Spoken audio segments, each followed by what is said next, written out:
राजस्थान की तो कांग्रेस की स्थिति है, क्या कहा जाए। एक फूल दो माली या एक जहाज दो पायलट आई पड़ा। हमें ये नहीं समझ में आ रहा है कि वो किस दिव्य दृष्टि से खोजते हैं कि ऐसे ऐसे विचित्र प्रकार के लोगों के पास जाकर पहुंच जाते हैं तो उनको और फिर जाकर भगवान के विषय में पूछने लगते हैं कि नई उम्रों की खुद मुख्तारियों को कौन समझाए, कहाँ से बच के जाना है, कहाँ जाना जरूरी है।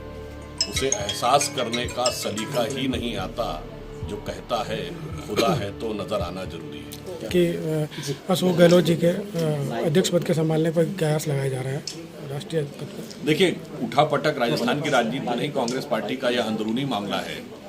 वहाँ समस्या ये है कि 3.5 वर्ष हो गए हैं और वो अभी तक जो भारत जोड़ो यात्रा की बात कर रहे हैं वो अपना अध्यक्ष खोजो यात्रा पूरी नहीं कर पाए हैं, क्योंकि विगत 3.5 वर्षों में वह तय ही नहीं कर पाए हैं कि माता पिता, पुत्र, भाई बहन किसको अध्यक्ष के पद पर तय करना है। और मुझे लगता है शायद अब उसमें नई बात में अशोक गहलोत जी का भी नाम जुड़ने की बात आ रही, तो ये कांग्रेस का अंदरूनी मामला है, इस विषय पे हमें कोई टिप्पणी नहीं। सर, भाजपा के अंदर भी कई सारे गुटों में अभी बटी हुई दिख रही है भारतीय जनता पार्टी।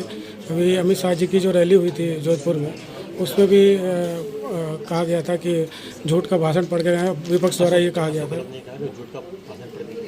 देखिए, अशोक गहलोत जी कितना सत्य वाचन करते हैं, मैं सिर्फ उदाहरण देना चाहता हूं। 2019 के लोकसभा चुनाव में कांग्रेस ने अपने घोषणा पत्र में कहा था कि वो देशद्रोह का कानून यानी सेडिशन का कानून समाप्त कर देंगे क्योंकि इसका दुरुपयोग होता है।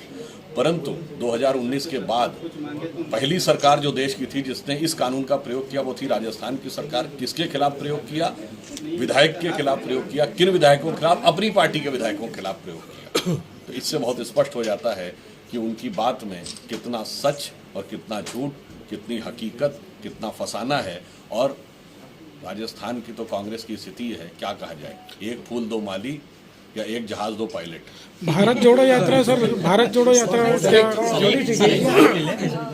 भारत जोड़ो यात्रा को लेकर के क्या भाजपा क्या बताया जा रहा है कि भाजपा परेशान दिख रही है इसे? देखिए, भारत जोड़ो यात्रा के नाम पर वो जहाँ से शुरू हुए और जाते ही पहले जिन पादरी महोदय के दरबार पर भटकते हुए पहुंच गए, तो दिखाई पड़ रहा है कि पहले, जैसे कहावत है, प्रथमम ग्रासे मक्षिका, यानी पहले ही कौर में उनके मक्खी आकर गिर गई, ऐसा दिखाई पड़ा। हमें ये नहीं समझ में आ रहा है कि वो किस दिव्य दृष्टि से खोजते हैं कि ऐसे ऐसे विचित्र प्रकार के लोगों के पास जाकर पहुंच जाते हैं तो उनको और फिर जाकर भगवान के विषय में पूछने लगते हैं और वो शक्ति और जीसस क्राइस्ट और जाने क्या क्या वो करने लगते हैं। कांग्रेस के चिर युवा नेता के लिए, क्योंकि वो युवा हैं और इतने बड़े युवा हैं किसी की सुनते नहीं, तो उसे एक शेर की लाइन में कहना चाहूँगा जो उन्होंने किया है यात्रा में शुरू करके और जहाँ वो पहुँच गए और जाके भगवान की बात करने लगे कि नई उम्रों की खुद मुख्तारियों को कौन समझाए, कहाँ से बच के जाना है, कहाँ जाना ज़रूरी है।